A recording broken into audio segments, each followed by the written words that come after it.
I ran into this last week. Here's what fixed it for me. If you're looking to unlock your card with HSBC, follow these simple steps. Step 1. Log into your HSBC account.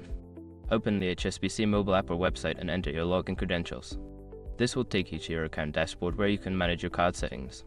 Step 2. Navigate to Card Management. Once logged in, find the Card Management section in the menu. This is where you can view your card details and settings. Step 3. Select the Locked Card option. In the Card Management section, look for an option that says Locked Cards or Manage Cards Status. Click on this to proceed. Step 4. Unlock your card.